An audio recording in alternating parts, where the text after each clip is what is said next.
한나의 소망이 점점 육적인 소망에서 영적인 것으로 바뀐 겁니다. 남편의 사랑을 받는 것도 이제 그토록 원하던 자식을 얻는 것도 상급이 아니랍니다. 하나님 그분 자체가 한나의 유일한 상급이 되신 것입니다. 인생의 목적이 여러분 행복이 아니라 거룩이라는 것을 깨달은 겁니다. 여러분 우리가 이 땅에서 사는 삶, 고작 해봐야 100년 사는 이 삶에 육신의 삶의 행복을 위해서 산다면 얼마나 비참합니까? 어떻게 그 사람이 육신의 행복을 위해서만 사는 사람이 영원한 하나님 나라를 소망하는 사람이라고 할 수 있겠습니까? 내가 아직도 하나님께 나 자신을, 내 자식을 드리지 못하는 까닭은 내 인생의 목적이 거룩이 아니라 이 세상에서의 행복이기 때문입니다. 아직도 인간적인 사랑이 좋고 인간적인 행복이 좋아서 하나님께 하나님 앞에서 결단을 지키지 못하는 겁니다. 여러분, 우리의 인생의 목적이 거룩이 되어야 할 줄 믿습니다. 하나님과 함께하는 삶이 내게 가장 기쁜 삶이 되어야 합니다. 하나님으로 만족하는 삶이 되어야 합니다. 하나님만이 내 상급이라는 고백을 하시기 바랍니다. 그래야 한나와 같이 귀하게 얻은 내 목숨보다 귀한 아들이라도 하나님께 드릴 수 있는 것입니다. 수요 구속사 강의 사무엘상 2번째 시간, 여호와께 드리나이다, 여호와께 드리나이다 라는 제목으로 하나님 말씀 전하겠습니다. 우리가 지난 시간에 이 사무엘상을 시작하면서 하나님께서 들으시는 진정한 기도에 대해서 함께 나누었습니다. 자녀가 없던 한나가, 그렇게 고통을 받던 한나가 하나님이 들으시는 진정한 기도, 하나님 앞에 통곡하며 서원하며 기도를 했습니다. 아들을 주시면 하나님께 나실인으로 드리겠다고 서원을 했습니다. 그리고 마침내 하나님이 그 기도를 들으셔서 아들을 주셨습니다. 한나는 서원한 대로 그리고 아들을 하나님께 드렸습니다. 그런데 여러분, 이 나실인으로 드렸다라고 이야기를 하는데, 이 나실인이 무엇입니까? 이게 하나님께 완전하게 바쳐진 사람이 나실인입니다. 나실인은 서원 기간 동안에 입에 술을 마셔서도 안 되고 평생 삭도를 머리에 대지 않아야 합니다. 그리고 시체를 보거나 만지지도 못했고, 심지어는 자기 부모님이 돌아가셔도 몸을 더럽히지 않아야 했습니다. 자기 몸을 거룩하게 구별해서 지켜야 하는 오로지 하나님을 위해서 바쳐진 사람이 나실인입니다. 내 아들로 태어났으나 내 아들이 아닌 것입니다. 내 아들로 태어났으나 내 아들이 아닌 평생을 하나님의 종으로 살아야 되는 그것이 나실인입니다. 그렇게 간절히 원하던 아들을 하나님이 주셨는데 어떻게 나실인으로 이 한나가 자기 아들을 하나님께 드릴 수 있었을까요? 오늘 말씀을 통해서 한나가 자신의 목숨보다 귀한 아들을 하나님께 온전히, 어떻게 그렇게 온전히 드릴 수 있었는지 그 이유에 대해서 함께 살펴보기를 원합니다. 첫 번째는 여호와께서 나를 생각해 주시기 때문에 드릴 수 있다라고 고백을 합니다. 오늘 본문의 19절 말씀입니다. 그들이 아침에 일찍이 일어나 여호와 앞에 경배하고 돌아가 라마에 자기 집에 이르니라. 엘가나가 그의 아내 한나와 동침함에 여호와께서 그를 생각하신지라. 아멘. 제가 지난 시간에 제가 군대를 다녀온 이야기를 했습니다. 제가 군대를 어디를 다녀왔다고요? 네. 해병대를 다녀왔다고 하면 다른 분들이 진짜 제가 해병대를 다녀온 줄 아시는데, 정확히 이야기하면 공익근무를 했지만 그 이전에 해병대를 지원을 해서 해병대 훈련소를 갔습니다. 19살에 해병대를 들어갔습니다. 그런데 말씀드렸던 대로 그 해병대에서 훈련을 받는 기간 중간에 주일 성수를 할 수 없는 일들이 있어서, 사실은 그러면 안 되는데 그런 일들이 있어서 주일 성수를 지키기 위해서 혼자 걸기를 했다가 곤욕을 치른 이야기를 말씀드렸습니다. 훈련소 안에서 하루하루 협박을 받고 믿음을 지키려다가 이러다 진짜 맞아 죽겠구나, 쥐도 새도 모르게 죽겠구나, 이런 생각을 하면서 두려워 떨었습니다. 그런데 이게 일이 결국에는 좀 커져서 상부에 보고가 됐습니다. 보고가 되고 위에 이제 높은 분들을 차례로 만나면서 면담을 했습니다. 면담을 하면서 조교들과 이야기할 때와는 다르게 그래도 높은 분들이니까 이야기가 통하고 당연히 군대에는 종교의 자유가 있기 때문에 이것을 저는 당연히 들어줄 것이라고 생각을 했습니다. 그런데 제 오산이었죠. 오히려 더 무섭게 혼을 내고 겁박을 하고 그랬습니다. 그러니까 애시당초에 불법이었던 상황에 대해서 걸기를 하고 했던 저는 오히려 더 부당한 대우와 그런 일들에 휩싸이게 됩니다. 겉으로는 사실 당차게 계속 이야기를 하면서 싸웠지만 사실 속은 점점 타들어갔습니다. 그렇게 하루하루 점점 이제 높은 사람들한테 불려가서 이야기를 하기 시작했습니다. 말이 이야기지 뭐 거의 혼나고 뭐 소리를 지르고 욕을 먹고 뭐 그러다가 나왔습니다. 그러다가 결국에는 이제 제가 설득이 안 되니까 마지막에는 해병대에서 당시 이제 포항에 있던 훈련소에서 총 책임자였던 분을 만나게 됩니다. 총 책임자를 만나러 가면서 저를 그렇게 혼을 냈던 그 분도 높은 분이었는데 뭐 더 높은 분을 만나러 가니까 훈련소에서 제일 높은 분을 만나러 가니까 옷부터 갈아입고 오시더라고요. 그리고 저도 새 옷을 주더라고요. 그렇게 옷을 갈아입고 샤워도 시켜주고 그러고 이제 만나러 갔습니다. 저도 긴장을 하고 그분도 긴장을 하신 것 같더라고요. 그런 상황에서 마음이 바짝바짝 타들어가는데 이제 훈련소에서 가장 높은 훈련 단장이라고 하는 분의 사무실에 노크를 하고 들어갔습니다. 사무실에 들어간 저는 깜짝 놀라서 기절할 뻔했습니다. 거기 이제 훈련 단장, 훈단장이라고 하는 분을 보고 제가 했던 첫 마디는 이거였습니다. 아저씨! 훈련 단장이었던 분이 저희 집안과 잘 아는 지인이었습니다. 저는 그분이 군인이라는 거는 알고 있었지만 그렇게 높은 분인 줄은 몰랐습니다. 여러분 이후에 어떻게 됐을까요? 이전까지는 제 말을 들어주지도 않았습니다. 제가 이야기하면 이미 보고를 받았으니까 그냥 듣지도 않고 들어가면서부터 욕이 날라오기 시작했었습니다. 그런 상황이었는데 앉아봐 하면서 뭐 어떻게 된 일이야 하면서 이야기를 들어주기 시작했습니다. 그 이야기들을 모두 마음껏 이야기를 했습니다. 상황을 다 설명하고 결국에는 아무런 문제 없이 합법적인 절차에 따라서 훈련소에서 나오게 됐습니다. 사랑하는 여러분, 한 군대의 훈련소의 책임자 정도가 나를 알아봐줘도 제가 그렇게 힘이 되더라고요. 며칠 밤을 잠을 못 자던 게 그 훈련 대장과 이야기를 하고 돌아와서 다리 쭉 뻗고 잤습니다. 그런데 오늘 말씀을 보면 여호와께서 나를 생각하셨다. 여호와께서 그를 생각하셨다라고 기록합니다. 창조주 하나님이 세상에서 가장 높으신 분이 나를 생각하신다. 나를 생각하고 계신다. 여러분, 내가 못할 일이 무엇이 있겠습니까? 19절에 여호와께서 그를 생각하신지라 에서 이 생각하심이라는 단어의 원어를 살펴보면 기억하셨다라는 뜻을 함께 갖고 있습니다.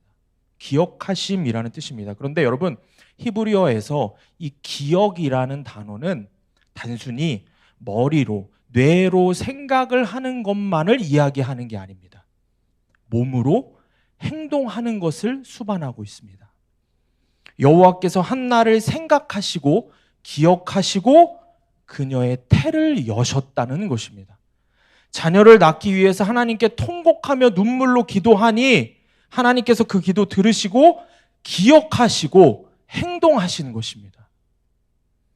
우리가 영적인 자녀를 낳기 위해서 기도하고 영혼 구원을 위해서 전도하고 가정에서 복음을 전하면 하나님께서 반드시 일하신다라는 것을 의미합니다. 여호와께서 나를 생각하심으로 내 삶에 영적인 태를 열어주셨다라는 것입니다. 내가 눈물로 기도한 내 가족, 그 영혼은 반드시 주님이 살려주신다라는 것입니다. 여러분, 이 은혜를 반드시 누리는 저와 여러분이 되기를 원합니다. 오늘 본문의 19절 말씀 우리가 다시 한번 큰 소리로 함께 읽어보겠습니다. 시작. 그들이 아침에 일찍이 일어나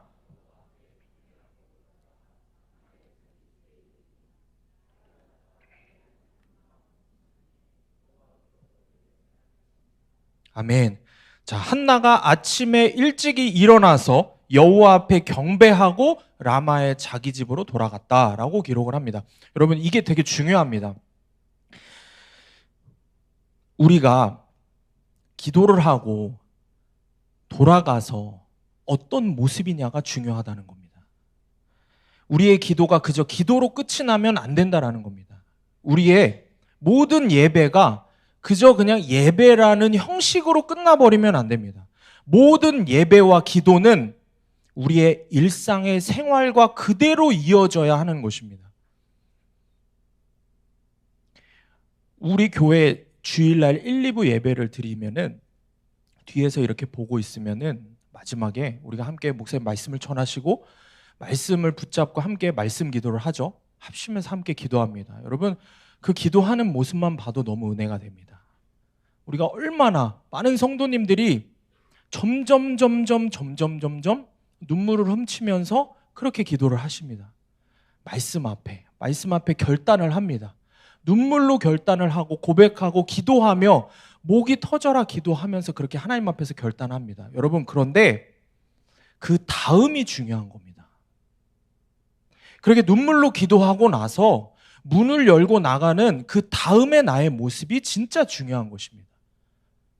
평범한 나의 일상에서의 나의 모습이 중요한 겁니다.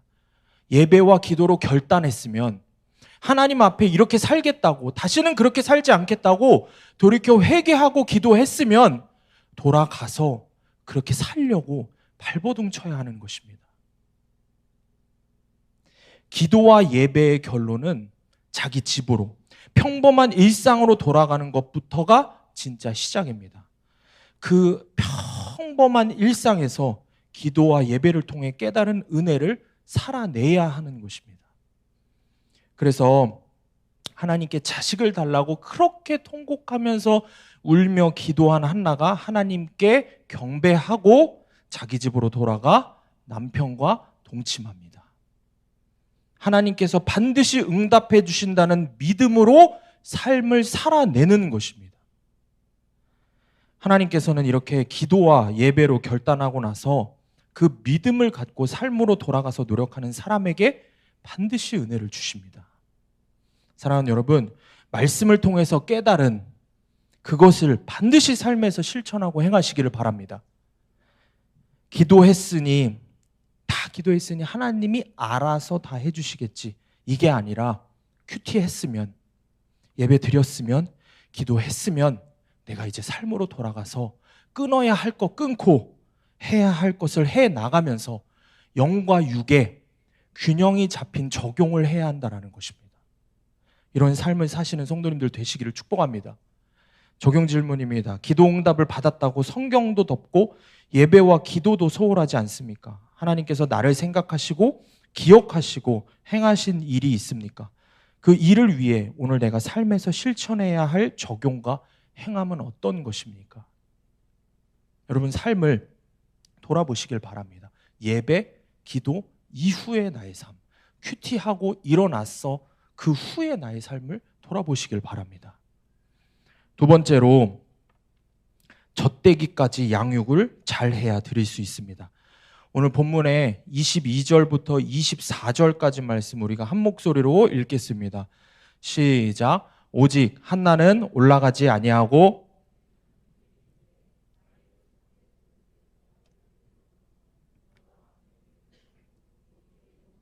하리이다 하니 그의 남편 엘가나가 그에게 이르되 그대의 소견에 좋은 대로 하여 그를 젖대기까지 기다리라. 오직 여호와께서 그의 말씀대로 이루시기를 원하노라 하니라. 이에 그 여자가 그의 아들을 양육하며 그가 젖대기까지 기다리다가 젖을 뗀 후에 그를 데리고 올라갈새 숫소 3마리와 밀가루 1에바와 포도주 1가죽부대를 가지고 실로 여호와의 집에 나아갔는데 아이가 어리더라. 아멘. 자, 말씀을 보면 이 세 절의 말씀을 보면은 젖대기까지라는 표현이 4번이 나옵니다. 그 젖대기까지의 시기가 너무 중요하기 때문에 반복해서 강조를 하고 있는 겁니다. 여러분, 어떤 아이든 젖대기까지 양육을 잘 해야 그 아이의 평생이 결정이 됩니다. 한나는 사무엘이 충분한 애착을 경험할 때까지, 스스로 밥을 먹을 수 있을 때까지 데리고 키웠습니다. 중동 지역에서는 적어도 3년 정도를 그렇게 젖을 먹인다고 합니다.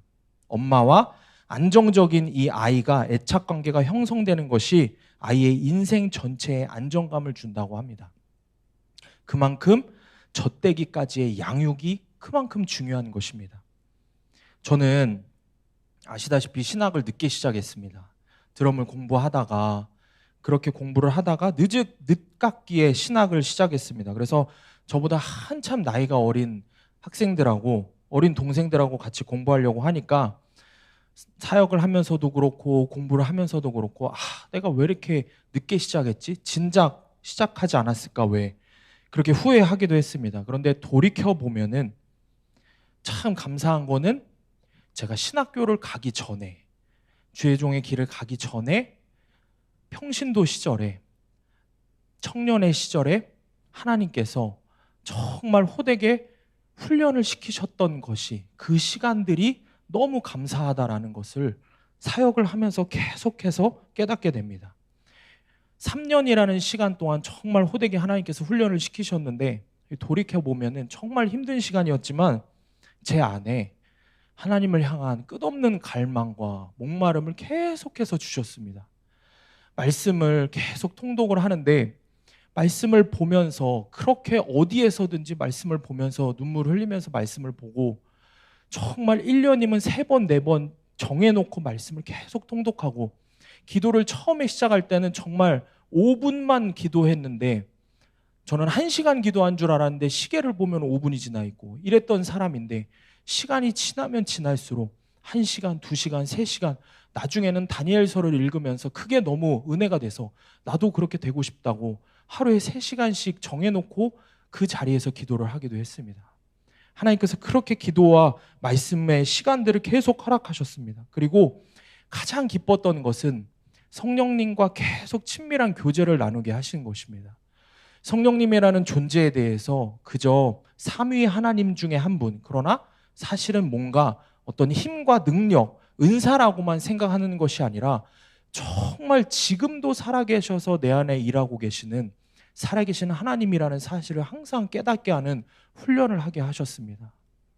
한 책을 보고 그 책에서, 그 책의 저자는 정말 밥을 먹으면서도 일을 하면서도 끊임없이 주님과 대화를 하고, 주님의 임재 아래, 주님이 보고 계시기에 내가 평소에 하던 말들을 할 수가 없고, 이런 이야기들을 보면서 나도 똑같이 예수 믿는 사람인데 도대체 나는 왜 저렇게 살지 못하지? 왜 나는 내 안에 계신 예수님을 그렇게 바라보지 못하지? 이런 고민을 하면서 있을 때 하나님께서 훈련을 시키셨고, 그 훈련 가운데 제가 지난 새벽 기도 시간에 말씀을 드렸는데, 24시간을 1시간에 한 번씩 예수님을, 성령님과 대화를 하고 싶어서 자꾸 까먹더라고요. 그래서 1시간에 한 번씩 알람을 맞춰놨습니다. 24개를 맞춰놓고 자다가도 일어나서 그 알람이 되면 기도하고, 그렇게 하다 보니 정말 잠을 자면서도 내가 잠을 자고 있는 건지 꿈을 꾸고 있는 건지 성령님과 대화를 하고 성령님을 생각을 하고 마치 침대에서 함께 자고 있는 것처럼 그렇게 여기게 됩니다. 그러다가 어느 날은 제가 처음에 저에게 정말 은혜를 주셨던 그 한 분의 책을 읽고, 제가 항상 다니던 그 교차로 신호등에서 제가 울면서 그렇게 기도했습니다. 하나님, 나도 예수 믿는 사람이고 내 안에 예수님 계시는데 나는 왜 이렇게 주님과 친밀하지 못합니까? 나는 왜 아무리 노력을 해도 주님을 이렇게 잊어버리면서 삽니까? 하루 종일 예수님 한 번도 생각하지 못하고 넘어갈 때가 왜 이렇게 많습니까? 그렇게 고백을 했는데, 성령님이 주시는 그 훈련에 하나하나 해 나가면서 어느 날은 그 똑같은 신호에서 신호 대기에 차를 세워놓고 있는데 제가 거기서 마음으로 성령님과 대화를 하고 있더라고요. 그것을 깨닫게 된 날, 그 차 안에서 얼마나 울었는지 모릅니다. 여러분, 가장 중요한 것은 그 모든 시간들 가운데에 계속해서 죄와 치열하게 싸우게 하시고 결국에는 예수 그리스도를 내 안에 주인으로 계속해서 모시는 그런 훈련을 하게 하신 것입니다. 사랑하는 여러분, 하나님과의 친밀함을 위해서 어떤 양육을 받고 계십니까? 어떤 훈련을 받으셨습니까? 여러분의 사랑하는 자녀들을 위해서는 그럼 어떤 신앙의 교육을 하고 계십니까? 시편 127편 3절을 보면 이렇게 기록합니다. 보라, 자식들은 여호와의 기업이요 태의 열매는 그의 상급이로다. 여러분, 기업이라고 하면 이 기업에는 유산이라는 뜻뿐만 아니라 숙제라는 뜻이 함께 있습니다. 하나님께 유산을 상속받은 것으로 끝이 나는 게 아니라 잘 관리해야 하는 책임에 대해서 말씀을 하는 것입니다. 그런 의미에서 자식은 우리의 기업이고 유산인 동시에 숙제인 것입니다. 여러분의 자녀는 숙제입니까? 하나님이 주신 상급이면서도 동시에 내가 끝까지 붙잡고 있어야 하는 숙제로 여겨지십니까? 내가 젖을 먹이는 동안 한 살이라도 어릴 때 말씀을 심어주고 말씀으로 양육해야 합니다. 새끼일 때 가르쳐야 하는데 시기를 놓치면 다 큰 호랑이가 되면 그 다음에는 부모의 힘으로 어떻게 할 수가 없습니다.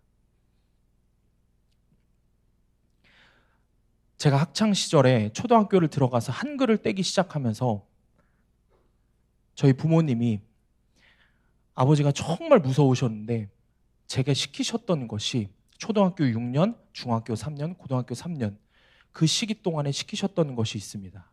매일 하루도 안 빼놓고 시키셨고 그 숙제였는데 매일 말씀을 읽는 거였습니다.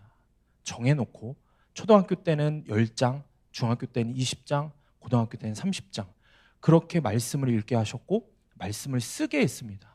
그리고 말씀을 암송하게 했습니다. 근데 이게 그냥 하는 게 아니라 토요일이 되면은 항상 정해진 시간에 결제를 받으러 가야 됐습니다. 그거를 다 갖고 결제를 받으러 가서 그 앞에서 해야 헌금을 주셨습니다. 정말로 하루는 말씀을 아침에 일어나서 반드시 읽어야 되는데 늦잠을 자서 아침을 안 읽어서 학교를 안 보내신 적도 있습니다. 밥을 먹지 않으면 말씀을 읽지 않으면 밥을 주지 않으셨습니다. 이렇게 이야기하면 에이, 그런데 어떻게 그렇게 덩치가 커? 하실 수도 있지만 정말 밥을 굶기셨고 하시는 말씀이 그거였어요. 육의 양식은 굶어도 하나님 말씀 영의 양식은 굶으면 안 된다라고 하셨습니다. 정말 그게 너무 힘들었지만 계속해서 그렇게 훈련을 받았습니다. 기도도 방학이 되면은 지금도 기억에 나는 게 정말 제 기억에 선명한 게 초등학교 2학년 여름방학 때 방학이면은 항상 새벽 기도를 나가게 하셨는데 초등학교 때는 방학 때 초등학교 2학년 방학 때 새벽 기도를 안 간다고 떼를 쓰다가 아버지가 차가운 물을 받아오셔갖고 침대에다 그냥 껴드신 적도 있습니다. 무조건 일어나라고. 그리고 중학교가 되면서부터는 중학교 1학년 때부터 매년 여름방학과 겨울방학이 되면은 기도원을 보내셨습니다. 어머니하고 함께 갈 때도 있었고요. 혼자 보내실 때도 있었습니다. 기도원을 보내서 일주일 정도 기도하고 내려오게 하셨습니다. 그렇게 말씀과 기도 그런 훈련을 계속 한 것이 어렸을 때는 사실은 너무 트라우마가 될 때도 있었습니다. 너무 힘이 들어서. 그런데 나중에 주님 만나고 나니 커서 제가 아까 말씀드린 믿음의 훈련을 해나가면서 그제서야 깨닫게 된 게 어렸을 때부터 몸에 밴 것이 그대로 주님 만나고 나니 폭발적인 능력이 되기 시작한 겁니다. 엄청난 제 영적인 삶의 밑거름이 된 것입니다. 여러분, 우리 학생 청년들이 지난 90일 동안 이름만 들어도 정말 하기 싫은 죽기 살기로 성경 읽기라는 모임을 하고 있습니다. 학생 청년 임원들을 대상으로 죽기 살기로 성경 읽기. 제가 분명히 이야기했어요. 하기 싫은 사람은 안 해도 돼 라고 얘기는 했지만 다 한다고 했습니다. 90일 동안 성경 66권을 통독하는 겁니다. 쉽지 않거든요. 하루에 10장에서 정말 많을 때는 30장까지 읽어야 됩니다. 정해진 스케줄대로 그렇게 성경 통독을 해야 되고, 요즘에는 시대가 좋아져서 예전에는 이렇게 성경 읽기표에 표시를 했잖아요. 요즘에는 어플로 그룹으로 이렇게 돼 있습니다. 그래서 내가 읽은 거와 상대방이 어느 누구 아무 개가 안 읽은 것까지 다 뜹니다. 어디까지 읽었는지도 다 뜹니다. 읽고 있으면 읽고 있다고까지 다 뜹니다. 그리고 오늘 읽어야 되는 사람, 늦는 사람, 이런 게 다 뜹니다. 제가 월요일마다 이렇게 보냈습니다. 늦은 친구들한테. 그래서 3아웃이라 그래서 3아웃 되면 그냥 강퇴시켜 버리겠다. 그러니 2아웃 받은 친구들은 얼마나 그냥 조마조마하면서 하루라도 늦지 않으려고 그렇게 성경을 읽었고, 결국에는 모두가 다 66권을 90일 안에 통독을 했습니다. 자, 그런데 제가 이름을 어떻게 지었다고요? 죽기 살기로 성경 읽기. 근데 뒤에 이렇게 붙였습니다. 1기. 그 얘기는 뭘까요? 계속 또 하는 겁니다. 그래서 2기가 이제 시작이 됩니다. 이번 한 주 동안 기도하고 그리고 다음 주부터 2기가 시작이 됩니다. 여러분, 말씀을 큐티하는 것도 모자라서 새벽 예수동행 모임 나오라고, 새벽기도 나오라고 하고, 학생 청년들에게 새벽기도 나오라고 하고, 나와서 기도하자고 하고, 큐티하자고 하고, 그것만으로 충분하지 않다는 겁니다. 계속해서 주님께 드림이, 제가 이야기하는 게 주님을 사랑함에 있어서는 결코 만족함이 있어서는 안 된다는 것입니다. 왜냐하면 주님은 우리를 그렇게 사랑하셨기 때문입니다. 말씀을 큐티했으면 말씀을 통독하기도 하고, 통독했으면 암송하기도 하고, 계속해서 그렇게 주님을 향한 시간으로 채워나가는 것입니다. 여러분, 이들이 이렇게 훈련되었을 때 이들이 어떻게 성장하겠습니까? 이들이 정말 점점 더 예수님을 만나고 성령님을 만날 때마다 얼마나 폭발적인 능력으로 하나님의 일을 감당해 나가겠습니까? 그 밑거름이, 그 훈련이 되어가고 있다라는 것입니다. 자꾸 이 얘기를 드리는 이유는, 이제 중고등부 부모님이신 분들은 걱정 마시고 잘 이렇게 좀 격려해 주시기를 바라는 마음에서 말씀을 드립니다. 부모에게 자식은 평생의 숙제이고 기도 제목이라고 합니다. 그런데 여기서 말하는 부모 자식의 관계는 단순히 육적인 가족만을 이야기하지 않습니다. 교회 공동체 안에서 영적인 부모 자식의 관계도 동일합니다. 그래서 교회 안에도 젖먹이가 참 많다는 겁니다. 고린도전서 3장 2절 말씀을 우리가 세번역 성경으로 함께 읽어보겠습니다. 시작. 나는 여러분에게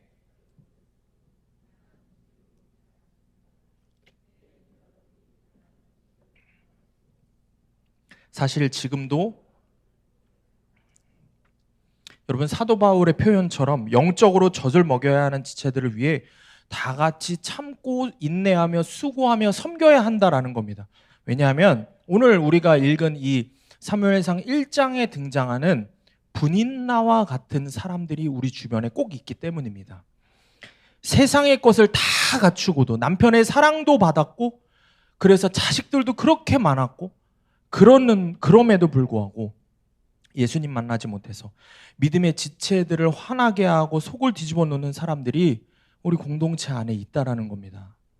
그러니 그런 한 사람을 양육을 하려면 우리 모두가, 우리 각자가 얼마나 고생이 되겠습니까? 그럼에도 공동체 안에 젖먹이 분인나 같은 사람이 있다는 걸 우리가 인정하고 주님의 사랑으로 먹이고 끝까지 섬기며 양육해야 한다라는 것입니다.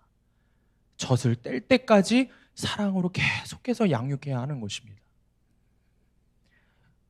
청년 중에 한 명이 중고등부 청년부 연합 예배를 한번 드렸는데, 그 예배를 드리면서 제가 십자가 복음에 대해서 설교를 했습니다.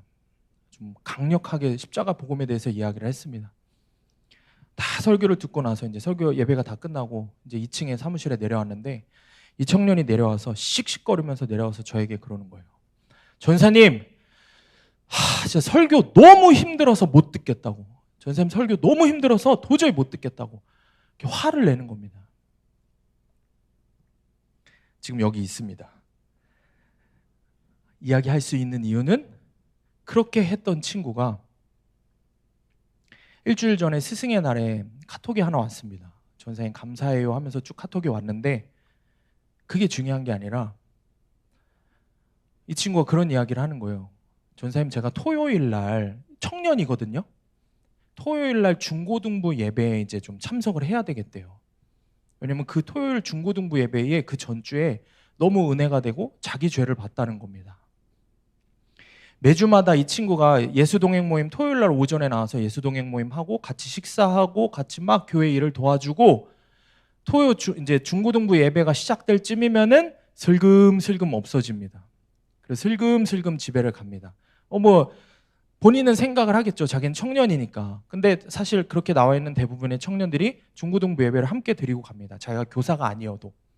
왜냐하면 중고등부 예배는 중고등부만을 위한 예배가 아니라 하나님께 드리는 예배이기 때문에 누구든 올 수 있는 겁니다. 그래서 예배를 사모하는 마음으로 그렇게 드리는데 이 친구는 계속해서 그냥 갔어요. 가는 모습을 보면서 제가 사실은 전부터 계속 붙잡아 놓고 얘기를 해야 되나? 가지 말라고? 예배 드리고 가라고. 별일 없으면 예배 드리고 가라고. 그렇게 이야기를 하고 싶은 마음이 너무 굴뚝 같았는데 왠지 이야기를 하면 상처를 받을 것 같은 거예요. 그래서 이야기를 못 하겠더라고요. 그래서 그 친구가 가는 뒤통수에다 대고 항상 혼자 기도했습니다. 하나님 때가 되면 반드시 이 예배를 사모하게 해달라고. 그랬는데 딱 그날 스승의 날 카톡에 그렇게 이야기를 하는 겁니다. 자기가 토요 중고등부 예배를 드리지 않고 그렇게 했던 것들, 자기가 예배를 소홀히 했던 것들에 대해서 회개하는 그런 이야기를 하는 겁니다. 제가 사실은 그 친구에게 이제 웃으면서 막 카톡을 보냈지만 사실은 그 카톡을 보고 얼마나 많이 울었는지 모릅니다. 주님이 일하시고 계십니다. 기다리며 기도하고 사랑하고 말씀을 계속 전하면 반드시 주님이 돌아오게 하시고 깨닫게 하십니다. 이제 두고 봐야죠. 이렇게 수요 예배 설교 때 얘기했으니까 다음 토요일 중고등부 예배 때 오는지 안 오는지 두고 봐야죠. 제가 그쪽을 지금 쳐다보면 민망해 할까 봐 못 쳐다볼 것 같습니다. 주님이 일하시는 것입니다. 사랑하는 여러분, 내 앞에 연약한 지체를 보면서 포기하지 마시기 바랍니다. 젖먹이 분이나 같은 사람이구나. 내가 더 사랑하며 기다려주면 섬겨야겠구나 생각하시기 바랍니다. 반드시 주님 사랑으로 양육하면 반드시 주님이 깨닫게 하시고 돌아오게 하십니다. 적용 질문입니다. 자녀가 어릴 때부터 성경적 가치관으로 양육하며 하나님이 인생의 주인이심을 가르치고 있습니까? 영적으로 젖먹이에 불과한 가족 지체가 있습니까? 그들을 젖대기까지 양육하기로 결단하며 구체적인 섬김을 실천해 보시기 바랍니다. 마지막으로 가장 좋은 예물로 서원제를 드립니다. 오늘 본문의 24절과 25절 말씀 우리가 함께 읽어보겠습니다. 시작. 젖을 뗀 후에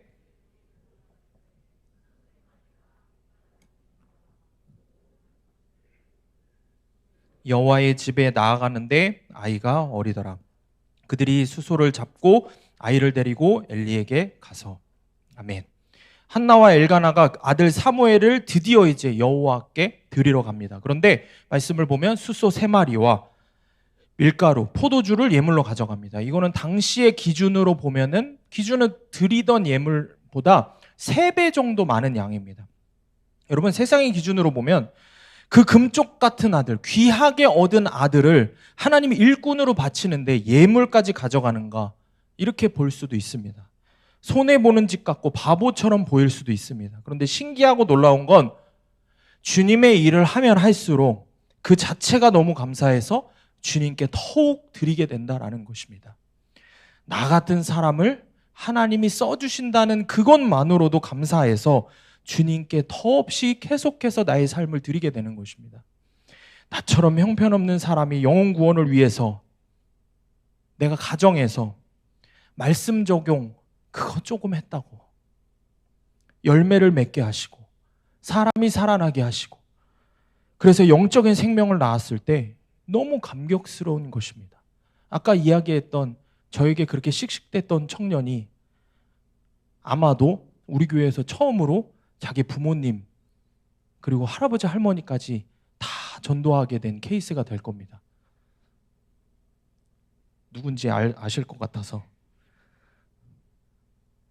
정말 하나님 은혜입니다. 정말 말씀의 적용 조금 했다고. 본인은 지금도 이야기해요. 이해가 안 된다고. 왜냐하면 정말 자신이 무엇인가 대단한 것을, 큰 것을 드려서 주님이 응답해 주신 게 아니라 정말 말도 안 되는 작은 말씀의 적용 하나였는데 어떻게 주님이 이렇게 은혜를 주시냐고. 그렇게 고백을 합니다. 제가 중학교 1학년짜리 학생 하나를 맡아서 이제 교사 시절에 가르친 적이 있습니다. 예수님을 그때부터 계속 전했는데 이 친구가 예수님을 믿지 못하는 겁니다. 근데 신기한 건 그래도 은혜가 있었던 건 정말 예수님을 못 만나는 거예요. 수련회를 그렇게 가고 해도. 이 친구는 근데 예배를 빠진 적이 한 번도 없어요. 근데 그렇게 예배를 다 나오고 다 해도 예수님을 만나지 못하는 겁니다. 전 정말 그 친구를 보면 이렇게 물음표가 있었어요. 도대체 왜 예수님을 믿지 못하지? 왜 예수님 못 만나지?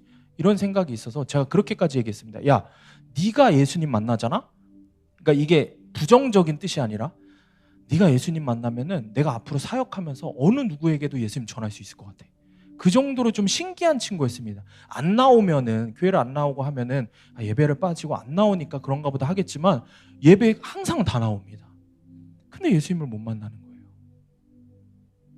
그랬던 친구가 어느 날은 지금도 기억이 나는데 밤 11시가 넘어서 여름이었는데 밤 11시가 넘었는데 저희 집을 찾아왔어요. 깜짝 놀라고 무슨 일인가 하고 문을 열고 나갔는데 저를 보자마자 엉엉엉엉 우는 거예요. 무슨 일인가 그러고 집 앞에 있는 가로등에 앉아서 얘기를 들어주는데 아버지가 다치셨대요. 갑자기 아버지가 다치셨는데 벌초를 가셨다가 산에서 구르셨대요. 그래서 하반신 마비가 되셨대요. 그 이야기를 듣고 죽을 것 같아서 저한테 달려온 거예요. 어떻게 해야 되냐고. 이야기를 들어주고 그렇게 챙겨주고 기도해주고 참 근데 얼마 지나지 않아서 이 녀석이 또 찾아왔어요. 이번에는 엄마가 암에 걸리신 거예요. 암에 걸리셔갖고 수술을 받으셔야 되는데 자기 어떻게 해야 되냐고. 얼마 지나지 않아서 또 찾아왔어요. 동생이 뇌전증이라고 하는 옛날 어르신들 얘기하는 간질이라고 하죠. 그 판명을 받았다는 겁니다.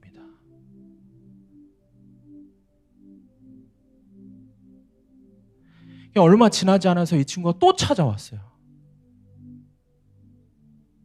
그 모든 상황이 힘들었던 외할머니가 농약을 드시고 스스로 목숨을 끊으신 거예요. 여러분, 이게 드라마에 나오는 이야기가 아니라 한 친구에게 일어난, 연속적으로 일어난 일들입니다. 이 친구가 뭐라 그랬을까요? 죽고 싶대요. 살고 싶지가 않대요. 제가 해줄 수 있는 거는 함께 있어주는 거였어요. 정말 함께 있어주는 거.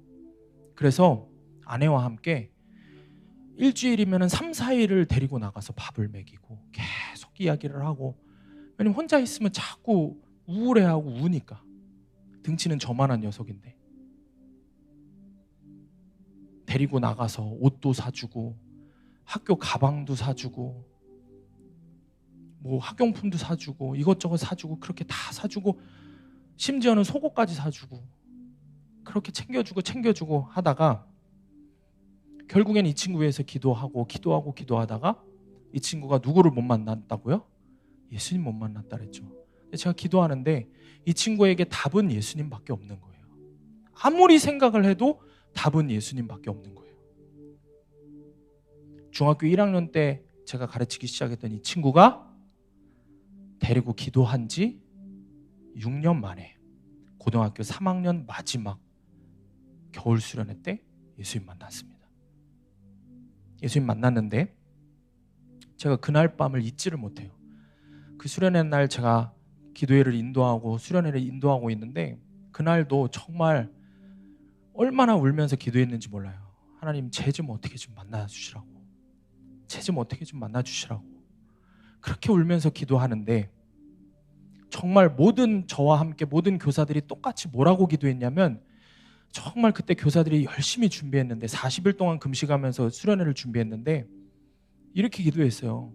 주님, 우리가 40일 동안 금식하면서 기도하고 새벽 제단 쌓고 한 거 하나라도 우리에게 주시지 말고 쟤한테 좀 주시라고, 쟤 하나한테 좀 은혜를 다 부어달라고. 그래서 모든 교사들이 걔 발을 붙들고 기도하고 그렇게 울면서 기도하는 거예요. 그러다가 이 친구가 예수님 만났어요. 제가 앞에 나와서 이렇게 기도를 인도하고 있는데 저 뒤에서 기도하고 있던 이 녀석이 저한테 이렇게 터벅터벅 걸어 나오는데 막 울면서 이러는 거예요. 전사님, 나 예수님 만났어요. 나 예수님 만났어요. 나 진짜 예수님 살아계신 거 이제 믿어져요. 나 믿어져요. 나도 예수님 만났어요. 이러면서 제 앞에 걸어 나오는데 제가 다리에 힘이 풀리고 그 친구를 보면서 얼마나 많이 울었는지 모릅니다.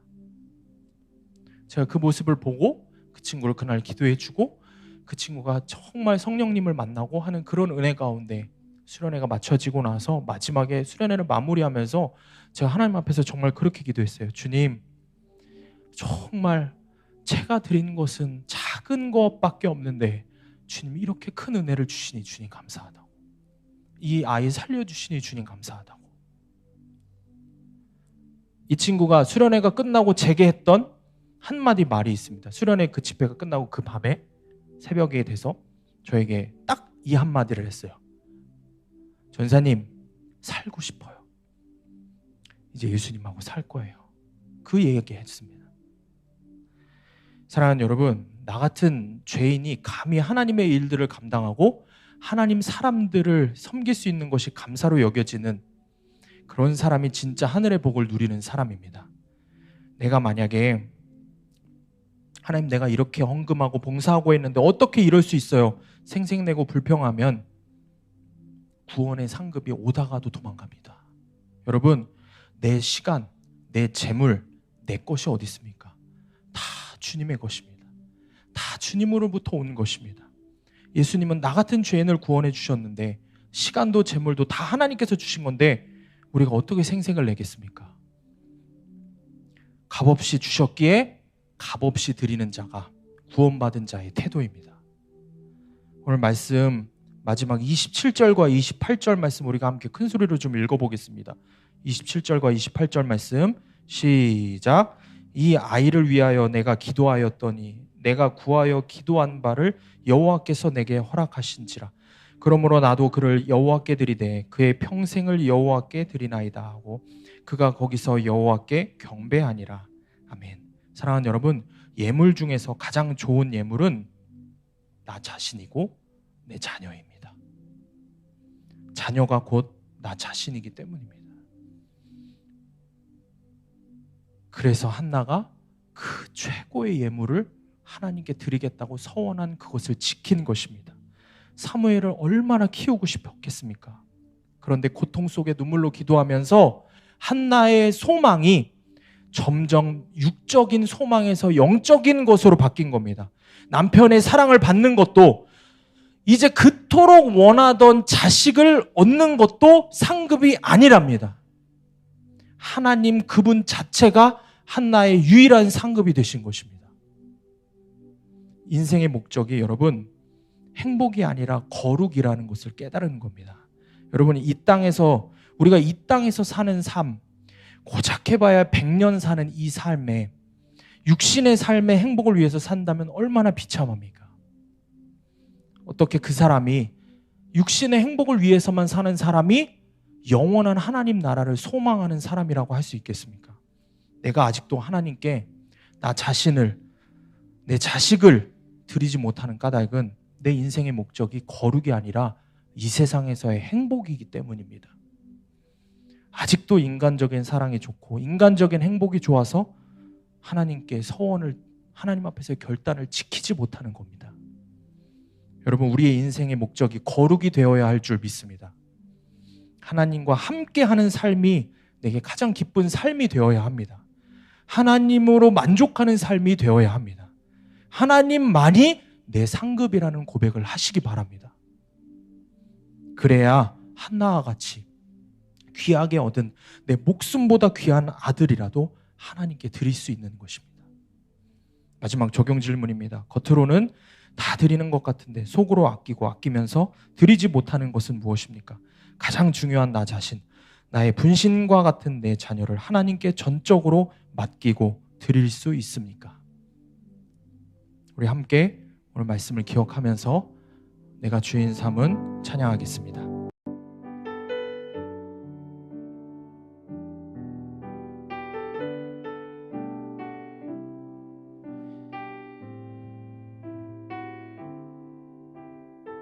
내게 가장 귀한 그것을 주님께 드리기를 원합니다.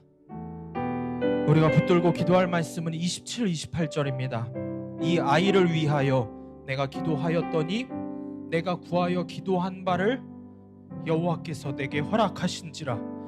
그러므로 나도 그를 여호와께 드리되 그의 평생을 여호와께 드리나이다 하고 그가 거기서 여호와께 경배하니라.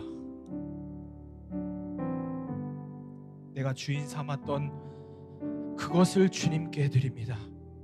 내가 가장 사랑하고 내가 가장 귀하게 여긴 그것을 주님께 드립니다.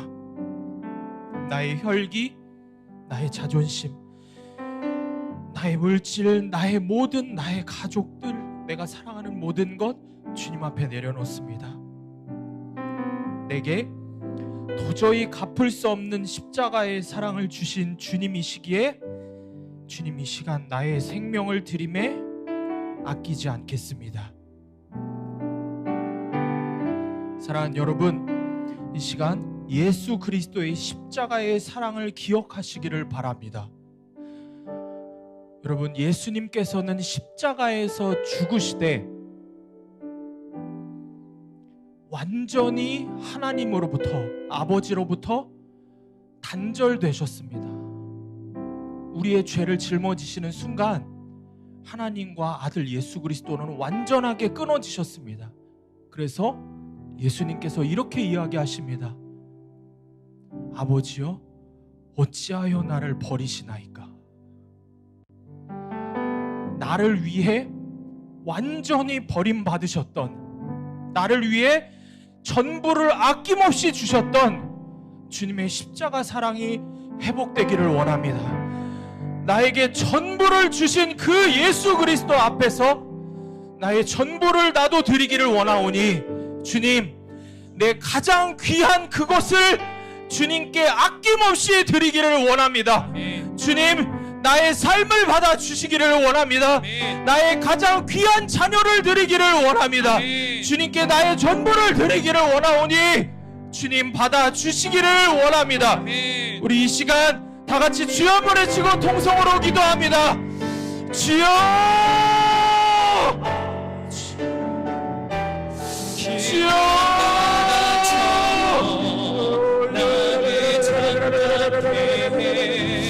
주여,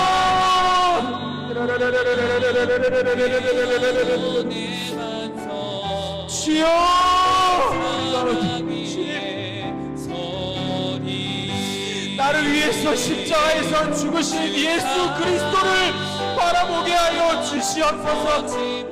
주님 앞에서, 나를 위해서 십자가에서 죽으신 주님 앞에서 주님, 내가 무엇을 아낄 수 있습니까? 주님, 내 자존심도, 나의 혈기도, 나의 생각도, 내가 가진 모든 것들도 아낌없이 주님 앞에 내어놓기를 원하오니 주님, 나의 가장 귀한 것을 주님께 드리기를 원합니다.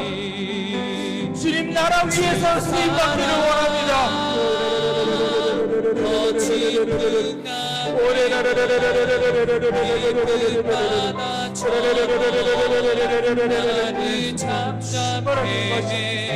예, 성령 충만하게 임하시옵소서. 우리가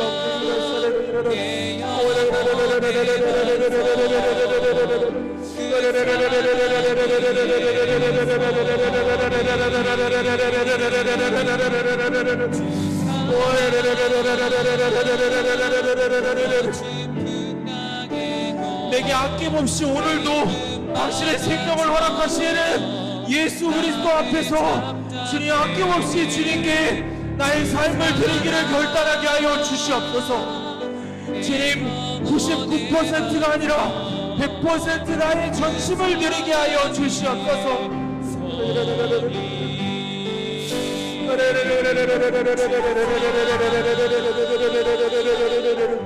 자격이 없는 나를 살려주셨습니다. 자격이 없는 나를 사랑해 주셨습니다. 자격이 없는 나를 오늘도 구속해 주십니다. 자격이 없는 나를 오늘도 주님 십자가 앞에 불러주십니다. 주님 그 십자가 앞에 울게 하여 주시옵소서. 주님 그 십자가 앞에 엎드리게 하여 주시옵소서.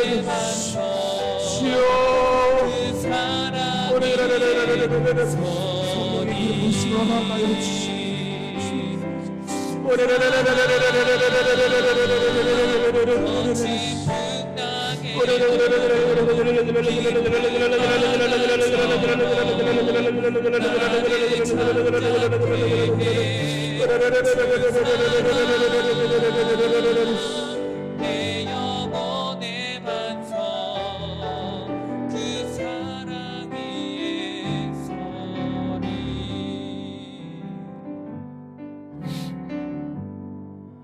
두 번째로 다시 기도하겠습니다. 이 시간 여러분을 주님이 성령께서 거룩하게 임재하시는 이 강단 앞으로 초청합니다. 정말 갈급한 마음, 정말 목마른 마음을 갖고 주님 앞에 나와서 더 부르짖어 통곡하며 십자가 붙들고 기도하기 원하시는 분은 이 앞으로 나와서 기도하시기 바랍니다.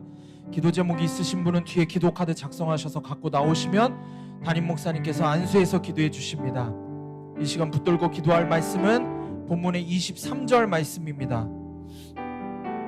그의 남편 엘가나가 그에게 이르되 그대의 소견에 좋은 대로 하여 그를 젖대기까지 기다리라. 오직 여호와께서 그의 말씀대로 이루시기를 원하노라 하니라. 이에 그 여자가 그의 아들을 양육하며 그가 젖대기까지 기다리다가.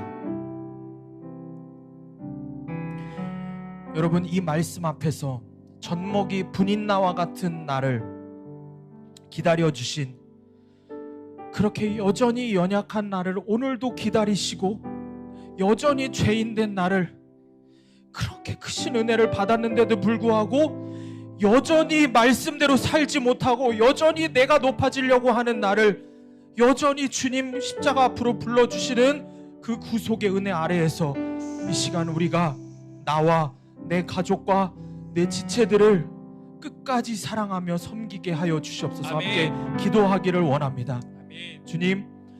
주님은 젖먹이 같은 나를 얼마나 기다리셨을까? 그동안 얼마나 나를 보며 아프셨을까? 십자가의 죽음의 고통이 그렇게 아프셨는데 그 십자가의 은혜를 주셨음에도 불구하고, 그걸 알고 있음에도 불구하고, 그걸 경험했음에도 불구하고 내가 여전히 젖먹이처럼 여전히 믿음 없는 모습으로 주님을 배신한 것, 주님 그것에 아파하신 주님의 마음을 이 시간 부어주시기를 원합니다. 나 때문에 갈기갈기 찢어지신 주님의 그 마음을 품기를 원합니다.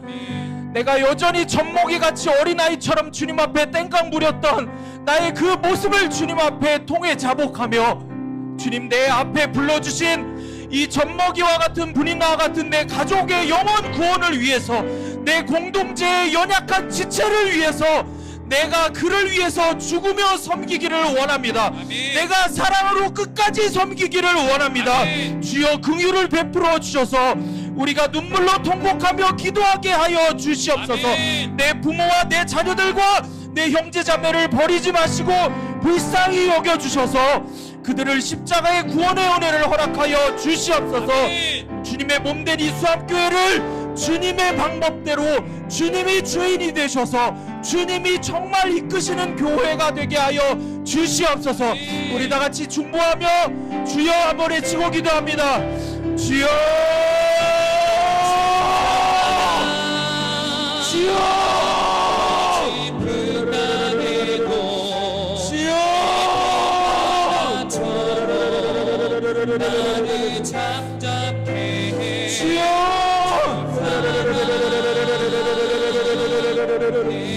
주여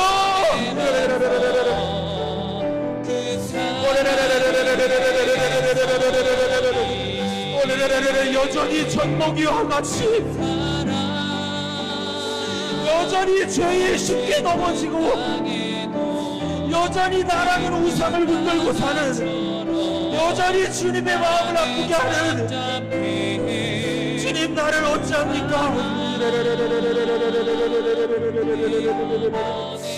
주의 말씀 앞에 서고 주의 말씀을 작은 것 하나 적용하지 못하고 순종하지 못하는 주님이 죄인을 어떠합니까? 인도하여 주시옵소서. 주님 긍휼히 여겨주시옵소서. 주님 불쌍히 여겨주시옵소서.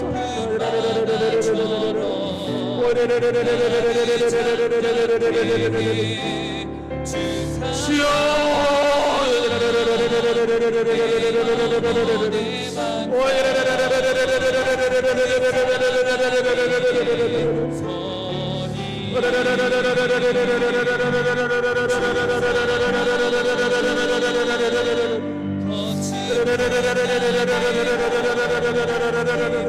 우리의 기도를 방해하는 모든 사단의 권세 예수 그리스도의 이름으로 명하는 허락을 주시옵소서. 신바라게 임하여 주시옵소서. 성령 우리 가운데 임하셔서 주님 우리의 기도의 문을 열어주시고 주님 우리의 마음을 열어주셔서 여전히 나를 사랑하시는 여전히 나를 구속하시는 여전히 나를 품에 안고 계시는 주님 앞에서 울게 하여 주시옵소서. 주님 그 사랑 앞에서 울게 하여 주시옵소서.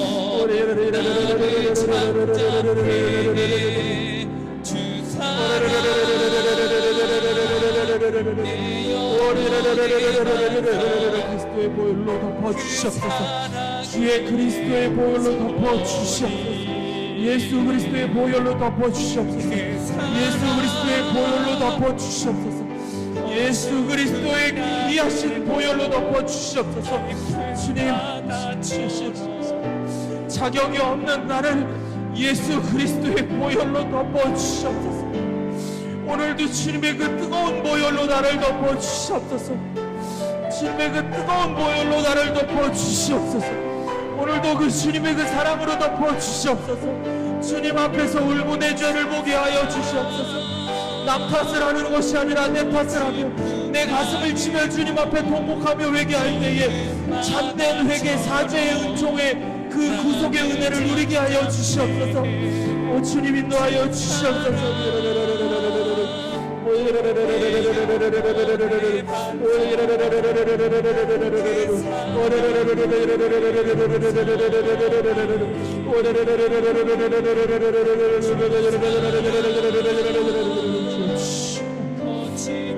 성령님 충만하게 우리 가운데 임하셔서 우리의 기도를 열어주시고 우리의 기도를 열어주시고 우리의 마음을 열어주시고 우리 입술을 열어 주님 앞에 나의 마음을 고백하게 하시고 주님의 마음을 깨달아 주님이 원하시는 고백을 할 수 있는 은혜의 시간이 되게 성령님 인도하여 주시옵소서.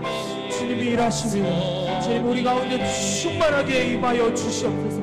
주님 우리 가운데 충만하게 성령님 우리 가운데 충만하게 임하셔서 주의 사랑을 충만하게 덮어주셔서 주의 말씀대로 살 수 있는 결단의 은혜를 허락하여 주시옵소서. 주여 그 믿음을 허락하여 주시옵소서.